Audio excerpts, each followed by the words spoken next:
Hi everyone, thanks for joining me again.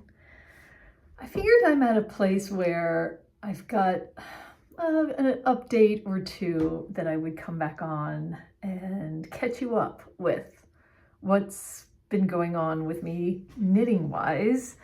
For any of you that are new here, I am a brand new knitter.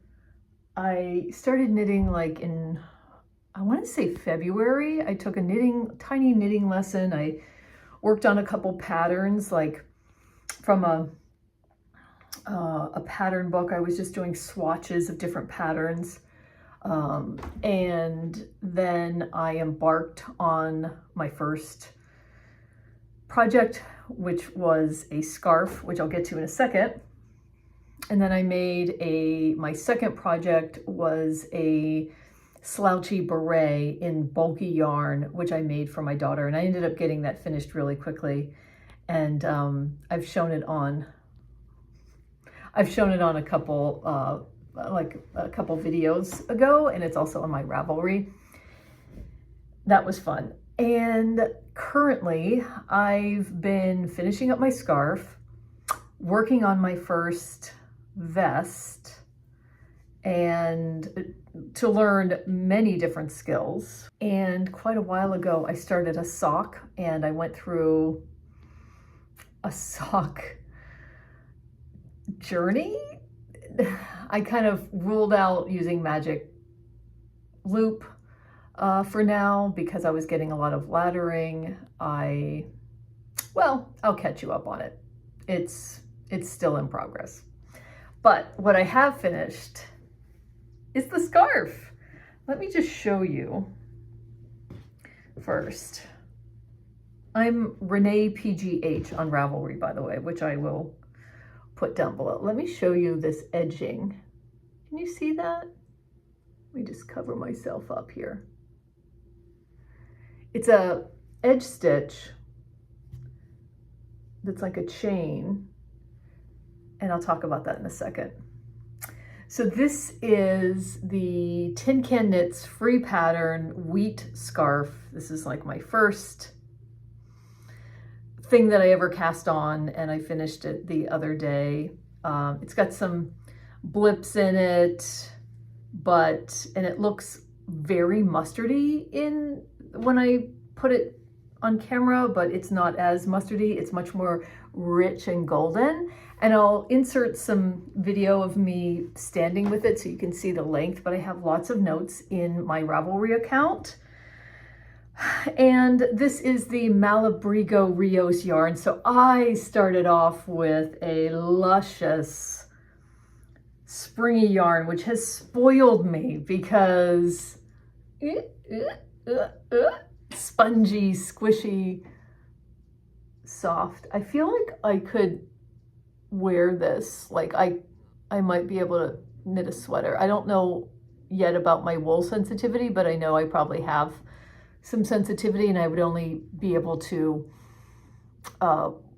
wear the softest wool, or maybe superwashed only. This is superwashed.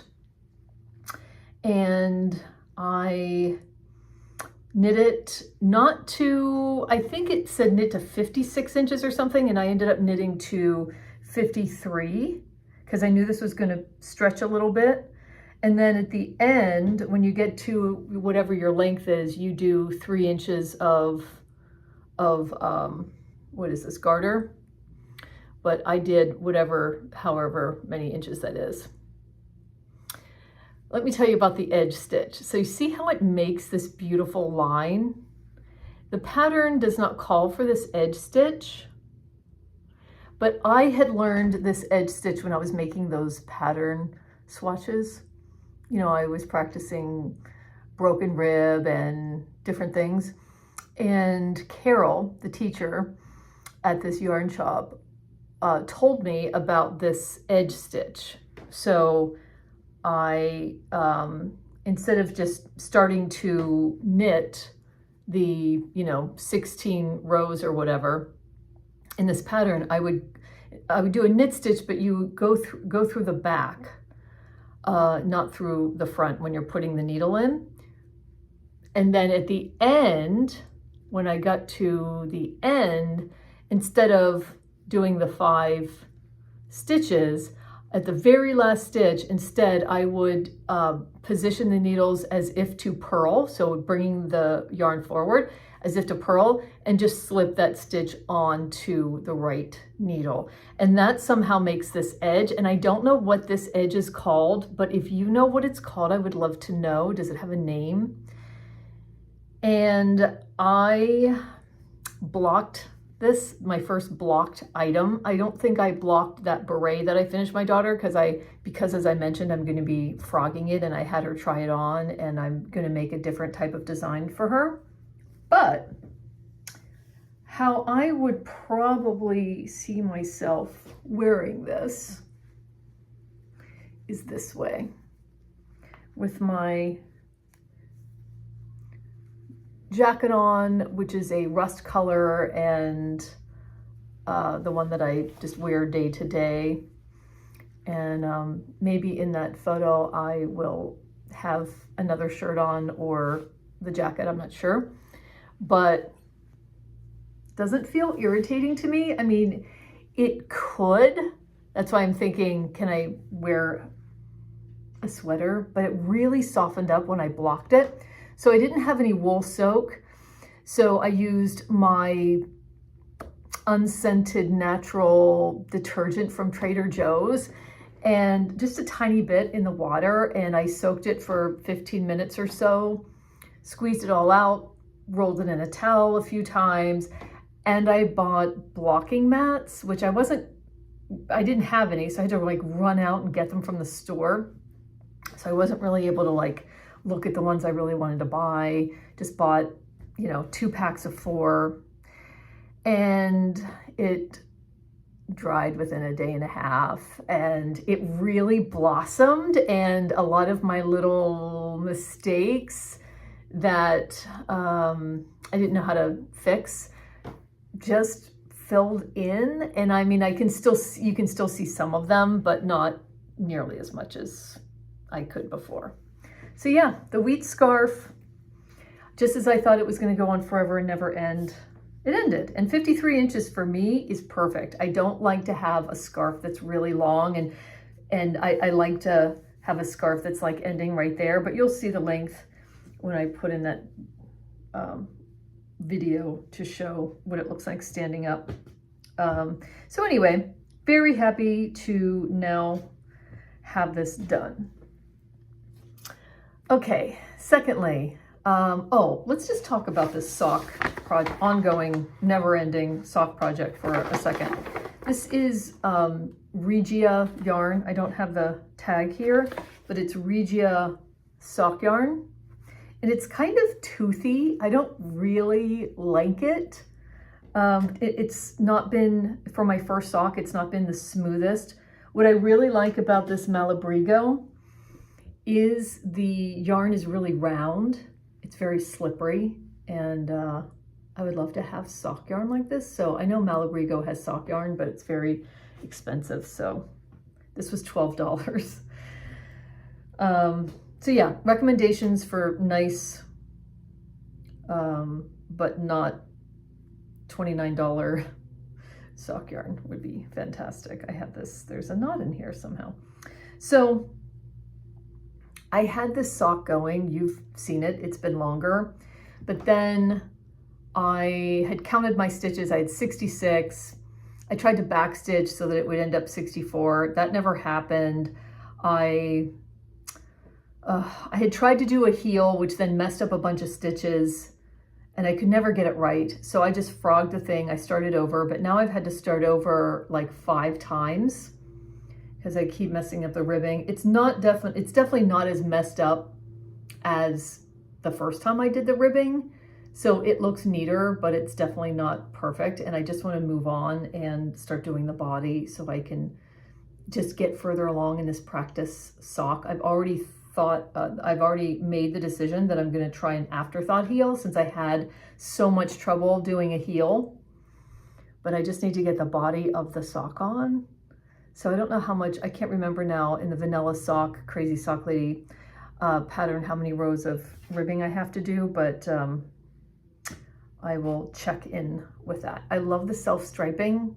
I just would love to be using yarn that's less splitty and toothy. So if you have recommendations, I just feel like this is the never-ending project. I'm using size 1, just these wooden needles from the store. I will buy a pair of like Addy needles once I've determined, like, am I doing 9-inch circulars to make socks? What am I doing? Am I ever going to make a sock again? Then I am working on the Open Trails.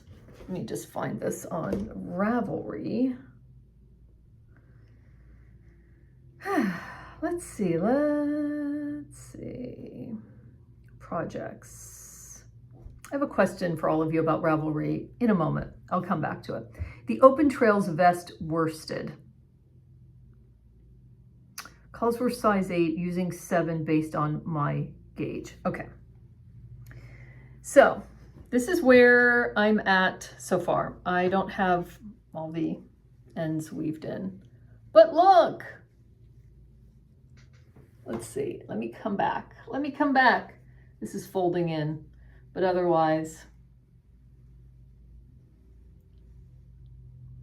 yay!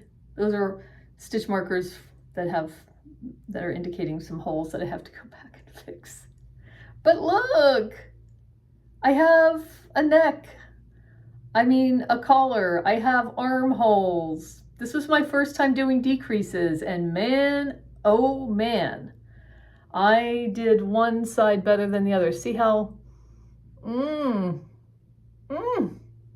sometimes I would have, end up getting the hang of it. Here's the back.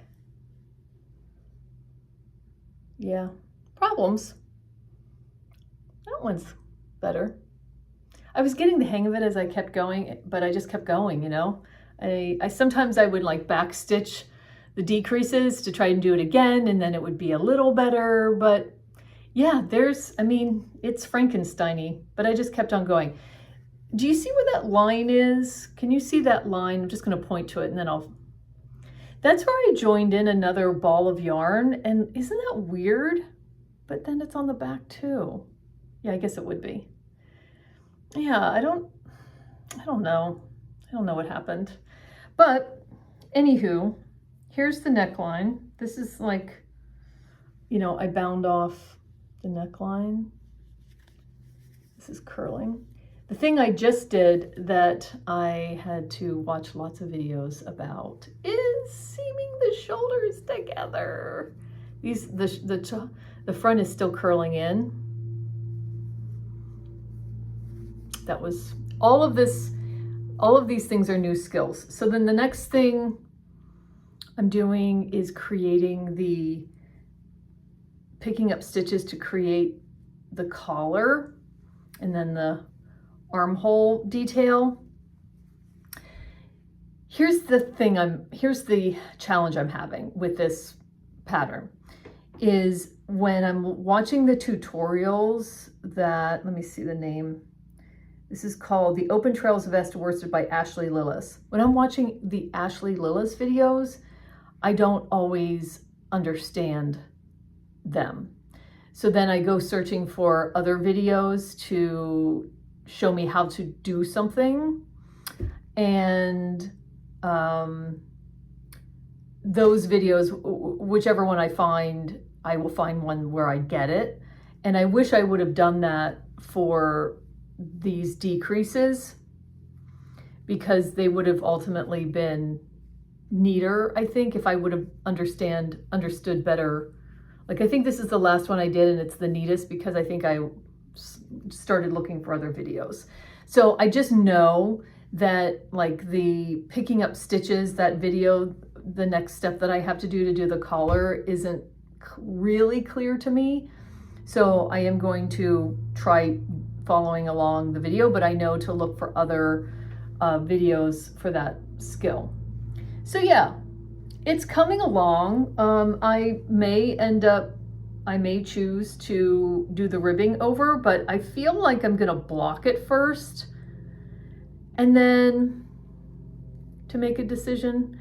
And because this is like been sitting on my lap, you really can't see it here, but it's almost like felting itself before I've even worn it. It's really interesting.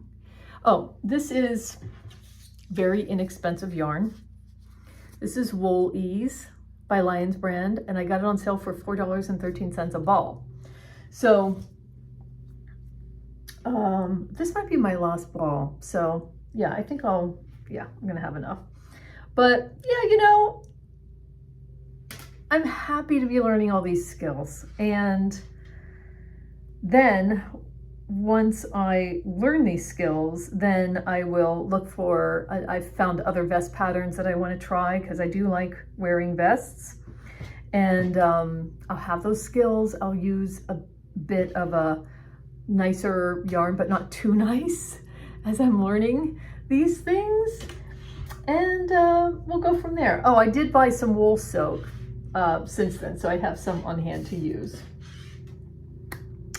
The only other thing I have, since I have an acquisition. I mentioned in that last video that I took advantage of a 25% off Pearl Soho order. It might have been a Mother's Day sale they were doing. I mean, they're always doing sales, right? But this was 25% off.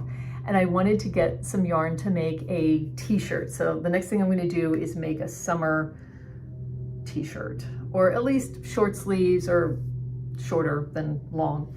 So I have acquisitions. If you don't want to see the yarn acquisitions because you're just not watching yarn acquisitions at this point in time, then thank you for joining me. If you want to skip ahead, I will put a timestamp in so that I can, at the very end, I'll talk about my plans, what I might make, but I'll just show you the yarn first and then I'll talk about my plans. This is the Pearl Soho, the way that they package their things in plain brown bags, which is so beautiful. I love it. I'm sorry for the crinkling. I will try to minimize it. I'll tell you about my yarn winding yarn winding adventure slash nervous breakdown in a moment. But I got the Pearl Soho Plain Air, and woo, Plain Air. Oh, this is like a dusty rose. So pretty. It's looking richer and brighter on the camera. Plain Air is 67% wool, 33% organically grown cotton. This is 218 yards. It is 21 to 23 inches in 4 inches. So is that like a fingering weight? Not sure. I have 4 skeins of these based on a pattern that I want to make that I will talk about in a second. But I'm just going to talk to you about my yarn winding. I was winding this by hand, not even with a paper towel roll, but with like thumb. So here it is caked up. But this yarn has these like fuzzies on them.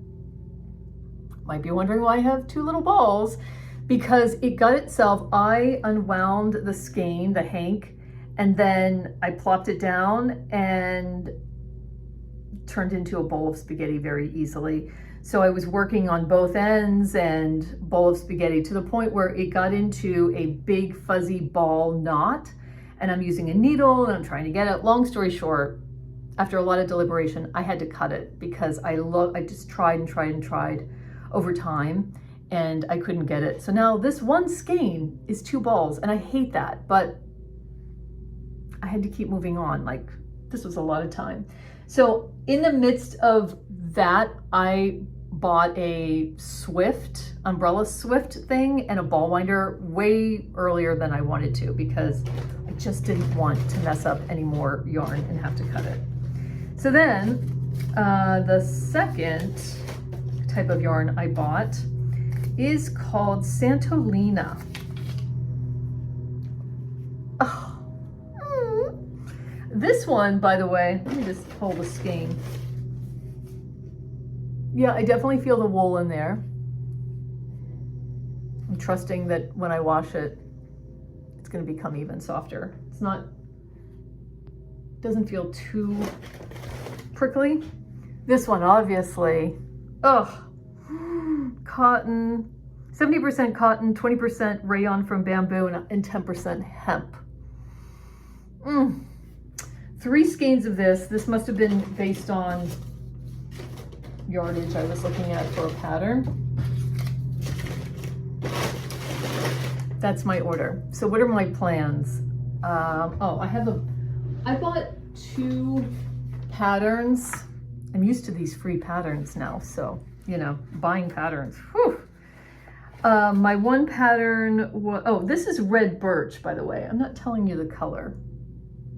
Red birch, and this is teal tide. Okay, my first pattern choice was the Pearl Soho top-down circular yoke pullover. I think I used a picture in my last video, the colored picture, so I'll do that again. And I would make the short sleeve, but in this colored photo, you'll see that the middle one is made with this color, the red birch. So yeah, that's my inspiration. Then I bought another pattern, which is the Sunshine Tee from Andrea Gowan.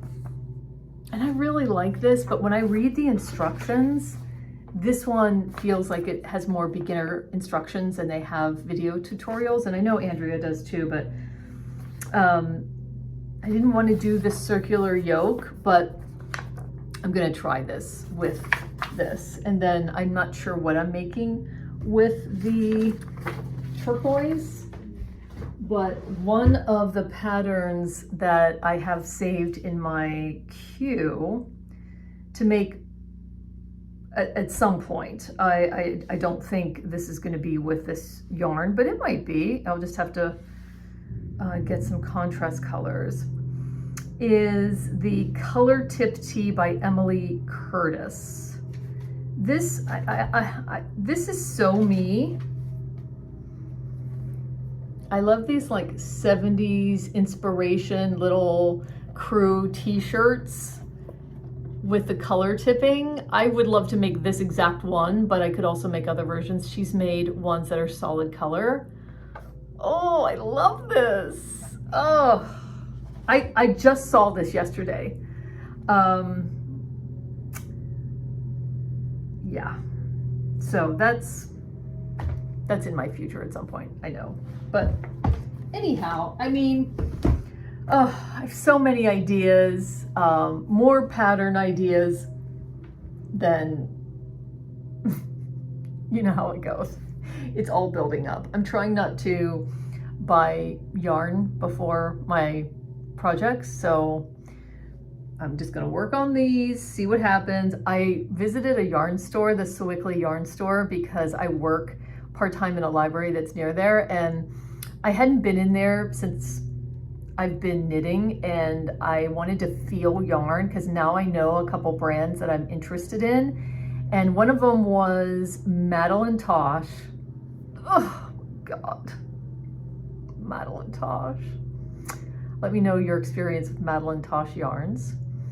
And Noro. Do I have to say anything else about Noro? The beautiful Japanese yarn, a delight, just the softest thing you ever want to feel. I think I was feeling the sock yarn, and then some Uruguayan yarns. Oh my gosh. So yeah, just trying to keep those things at bay. Anyhow, let me know what you're knitting. If you have a beginner summer t-shirt pattern. I don't know if I want to add more to my choice, but I am going to be swatching with this beautiful yarn, and I'm going to swatch this just because, you know, while I'm swatching, I might as well swatch both, and we'll see. Please join in the conversation in the comments. Thank you all for joining me and for all 70 some of you that have actually pressed the subscribe button. It's really wonderful. Thank you so much. I can't wait to update you again a little bit down the line, maybe another 2 weeks from now. Thanks so much. And I look forward to continuing the conversation in the comments. Bye.